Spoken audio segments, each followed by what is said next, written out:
That space, you know the one, that undefined, confusing region somewhere between just talking and, well, something official. The situationship. Yeah, we call it that, but really it feels more like emotional limbo, doesn't it? Hmm. When you first step into that space, it can feel pretty electric, like this rush of possibility, maybe low pressure, almost like a dream. For a while, yeah. But if you're still standing there 6 months down the line, it stops feeling like freedom. It starts feeling more like this exhausting, indefinite holding pattern. And waiting for a train that just might never show up. Exactly. So today we're doing a kind of necessary inventory, a deep check-in, really, with yourself. Right. Look, we're not here to judge the connection itself or, assign blame to anyone. Our mission today is more personal. It's about you. We're exploring whether this specific dynamic, the one you might be in, is actually nourishing your spirit. Is it making you feel seen and safe and valued? Or is it just silently, kind of relentlessly draining you dry? So this deep dive is really about alignment. We're asking you, the listener, to compare the dynamic you're actually experiencing with what you fundamentally need, emotionally. And finding clarity. Well, it's rarely comfortable, is it? No, because it forces you to push past maybe the hope, the fantasy, and address what's really happening. It demands you listen to your gut, not just the nice parts. Yeah, exactly. Trust your gut. Okay, so let's unpack the core experience that really defines this space. That feeling of being constantly, maybe subtly just off balance. It's not just that you don't have a label, it's more that you never truly feel stable or secure in it. And that instability, that's kind of the engine of the whole dynamic, isn't it? Many people describe the connection as perpetually hot and cold. Oh, yeah, the emotional whiplash. Right. You get this rush of affirmation one day. Yeah. The deep talk, the closeness, and then bam, the next day it's cold, confusing distance. It leaves you always kind of scanning, doesn't it? Looking for proof that things are okay, that the connection is still there. Constantly seeking reassurance. And what's really fascinating here is why that hot and cold pattern is so, well, potent and kind of addictive. Right. It's not just annoying. It can be incredibly binding, even if the other person isn't, consciously trying to manipulate you. So what's the mechanism there? Well, in behavioral psychology, there's a term for it. Intermittent reinforcement. Okay. Basically, you're getting an unpredictable reward. Maybe it's the occasional great text or an intense moment together, that feeling of being wanted. Right, those little hits of connection. Exactly. And because it's occasional and unpredictable, it keeps you desperately hooked. You're waiting for the next hit. You don't know when it's coming, just that it might come. And that guarantees your attention. Well, it's the psychological trap. It keeps you engaged, hoping. And that leads directly to the mental fatigue we were talking about. The sheer exhaustion of analyzing everything. Oh, completely. You spend so much energy trying to decode the meaning of a single word in a text or what their social media activity means. More time analyzing than actually enjoying whatever the relationship is. You're basically performing relentless emotional labor. You're trying to reverse engineer their intentions, replaying conversations in your head. Trying to figure out where the invisible lines are drawn today. It's so draining. And the immediate toll is clear. You often end up feeling disappointed after you interact with them. Why? Because the reality just never quite lives up to the potential you've spent hours building up in your mind. Precisely. The hope outpaces the reality almost every time. But hang on, isn't there a risk here that we're just overanalyzing? I mean, maybe they really are just busy, or maybe they're guarded for their own reasons. That's a fair question. Where's the line between respecting someone's space and realizing you're basically the only one carrying the emotional weight? Okay, that's the pivot point, really. The difference often lies in mutual safety and predictability, even with busy people. A healthy, busy person, they usually communicate reliably about their availability. Right. They might be busy, but they're not consistently confusing. Exactly. Someone who's keeping you in limbo, however, consistently shows this huge gap between the effort you actually receive from them and the commitment they're willing to offer. And that brings us to the next section, right? The external proof of that imbalance. Yeah, the gap between effort and commitment. Let's talk about the avoidance loop first. This feels like the moment of truth for many people. Everything seems fine, maybe even great, until you try to actually talk about the relationship, define it, ask where it's going. And suddenly, poof, they become unavailable. Emotionally or literally. They dodge the conversation, change the subject. Or, and this happens a lot, they deflect the discomfort right back onto you. They might get defensive or even make you feel kind of guilty or needy for bringing it up. for putting pressure on them. That defensiveness, Yeah. that feels like a really clear flag, doesn't it? It's one of the clearest. It signals they're unwilling or maybe unable to meet you on that level of emotional honesty that you need, that you deserve, really. And that defensiveness, it allows the effort imbalance to just keep going, doesn't it? Absolutely. It protects the status quo. So think about who initiates the most important stuff.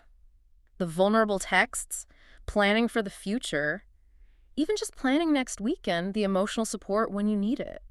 When you look closely, really honestly, you often realize. It's you. You're almost always the one carrying most of the weight. Right. Initiating the check-ins, making the plans. Until you just stop because you get tired. The burden of carrying the emotional load for two people is just too heavy. It burns you out. And this whole dynamic is defined by this, ultimate contradiction. Which is? You're being treated like an intimate partner in private. You're sharing deep vulnerability, maybe physical connection. All the coupley things behind closed doors. Right. But when it comes to any kind of public acknowledgement or future planning, or even just putting a simple label on it. Total avoidance, radio silence, defensiveness. It's the definition of having all the perks of a relationship for them without any of the responsibility that comes with it. It really is the classic having your cake and eating it too scenario. But the person accepting the crumbs, they're often driven by that hope we talked about, the hope generated by that intermittent reinforcement. They hold on to the belief that, if they just try a bit harder or wait a bit longer, maybe show how great they are. Then the other person will finally see their value and decide to commit. Which brings us back to that deeper question about their actual intent.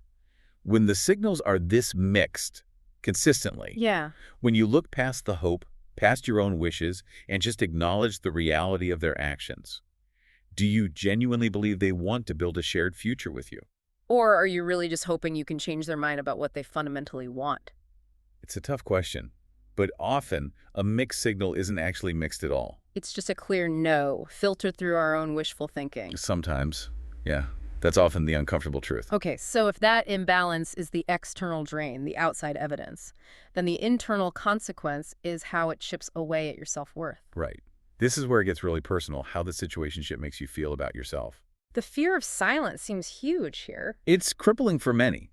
Because the dynamic feels so fragile, so precarious, many people in these situations actively suppress their own needs, their genuine emotions. Why? Because they're afraid that speaking their truth, asking for what they need, Will cause the other person to just pull away instantly. Vanish. So you're basically sacrificing your own voice, your own needs, just for the sake of temporary company. That's a really hard trade-off. And that calculated silence, that self-suppression, it leads to this crucial measure of personal development. Are you actually growing in this dynamic, or are you shrinking? That's such a key question. A truly healthy connection should act like a safe foundation, right? It should help you expand, explore things, feel more confident, become more you. But if instead you feel, I don't know, emotionally stunted, constantly second-guessing your own value, or like you're perpetually settling for less than you know you deserve. Then the relationship isn't helping you grow. It's acting more like a negative tether, kind of keeping you small, keeping you stuck. And you often see this reflected externally too, don't you? In how people talk about it or don't talk about it. Absolutely. Many people in situationships feel they have to hide the dynamic from friends and family. Why do you think that is? Shame. Sometimes, or maybe deep down, they know their loved ones will see the imbalance clearly. They know they'll be judged, maybe kindly, but judged nonetheless, for accepting something so minimal, so undefined. And conversely, when friends or family do intervene, when they express concern, maybe they say things like, you deserve better, or I haven't seen you this anxious in ages. That outside perspective can be incredibly valuable. It functions like a critical external mirror, reflecting back the truth that you might be working really hard to deny to yourself. That external pressure, combined with all the internal strain we discussed, it brings us to this really complex emotional paradox, doesn't it? Which one is that? The thought of actually walking away, ending it. It feels terrifying, obviously. The loss, the uncertainty. But then, when you actually imagine ending the constant analyzing, the waiting, the exhausting limbo, You also feel, relief. yeah, like a little wash of relief, maybe even a big one. That simultaneous fear and relief, that tells you everything, doesn't it? It tells you about the emotional weight you've been carrying probably for far too long. Relief is what you feel when a heavy burden is finally put down. It's a powerful signal from your own system. Okay, so connecting all this to the bigger picture. Mm. The goal here isn't just endless analysis, right? It's moving past the confusion towards, well, empowered action. Exactly. The energy you're currently spending analyzing their every move. That energy can, and probably should, be redirected towards honoring your own emotional truth. And for those who feel stuck, maybe hoping things will just magically click into place one day. We offer a simple but pretty pivotal question. We call it the 6-month litmus test. Okay, what is it? Ask yourself this honestly. If absolutely nothing changed in the next 6 months, no labels, no increased effort from them, the same hot and cold pattern, if you were in the exact same place emotionally 6 months from now, would you still want to be here? That's a tough one. It cuts through the potential and grounds you right back in the concrete reality of the present moment. It forces you to evaluate the now, not the maybe someday. Okay, so let's try and translate all these internal signs, these external flags, into a kind of reality check. Help people define where they might be landing emotionally in this dynamic. Right, let's categorize the experience not by some arbitrary score, but by the actual level of emotional toll the connection is taking on you. Makes sense. Where do we start? Let's start with what we might call the red zone. This is where the dynamic is actively hurting you more than it's helping. Plain and simple. So the costs outweigh the benefits. Significantly, the emotional effort you're putting in is constantly wearing you down. Now, the situationship might be satisfying some secondary needs, maybe distraction, companionship, hope, a sense of possibility. But But it fundamentally lacks the core requirements for a healthy connection. Things like emotional safety, clarity, and genuine mutual commitment. so if you're in the red zone, what's the real need? The ultimate need here is for peace, not perpetually chasing confusion and anxiety. The pain is simply not worth the potential payoff anymore. Okay, what's the next level? Next is emotional limbo. This is that true middle ground we talked about earlier. Stuck in the waiting room. Pretty much. This dynamic isn't necessarily overtly toxic, maybe not actively painful every day, but it's defined by perpetual waiting and second-guessing. The lack of clarity is the main obstacle here. It keeps you feeling emotionally paralyzed. So the energy output is still really high. Very high. But the return in terms of stability and security is low. Your emotional investment is consistently disproportionate to what you're actually receiving back. Got it. What's next? The third category, let's call it the pivot point. Here, there might actually be genuine mutual interest. Potential really does exist. But Potential isn't reality. exactly.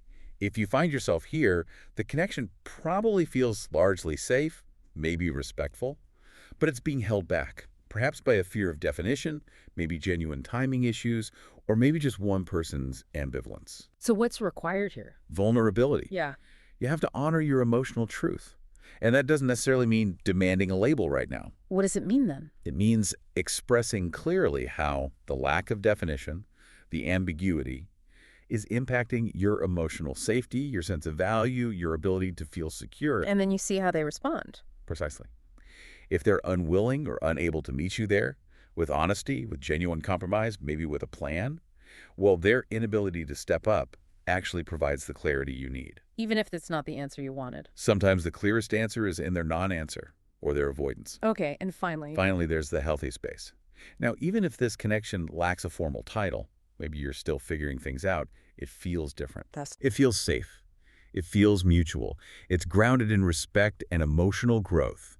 You fundamentally trust the other person and their intentions. So you're not spending hours analyzing texts. No. You're not constantly questioning your worth or replaying conversations. The effort feels balanced. In this space, you feel confident in what you share, whatever it is. And that internal confidence matters more than any external label or validation. That's the core of it. It feels good, reliable, and respectful from the inside out. Okay, so bringing this all together, clarity is rarely comfortable, is it? Especially when it forces us to acknowledge a painful truth about something or someone we've invested so much hope and energy into. It's tough. But that clarity, even the painful kind, is ultimately the most freeing thing. It stops the endless guessing game. It allows you to make a choice based on reality. And you absolutely deserve a connection that feels safe, clear, and mutual, one that actively helps you grow into more of yourself. Not one that leaves you feeling confused or anxious or perpetually waiting for the next little crumb of attention just to feel okay. You shouldn't have to work that hard just to feel seen or valued. So regardless of the path you choose next, whether you decide, okay, I need to communicate my needs clearly, or maybe seek a genuine compromise, or perhaps realize it's time to walk away entirely. That decision, whatever it is, needs to come from a place of self-respect. It has to honor the emotional truth that you've hopefully uncovered by listening to this deep dive. Your feelings are valid, your needs for clarity, safety, commitment, they are non-negotiable. Absolutely. So, reflecting on that heavy relief we talked about, the relief that comes with just the thought of ending the limbo, what is the single small step you can take today, right now, to honor that feeling? To honor the person you know you deserve to be and the kind of connection you truly desire. That small step. That's the path forward out of the fog.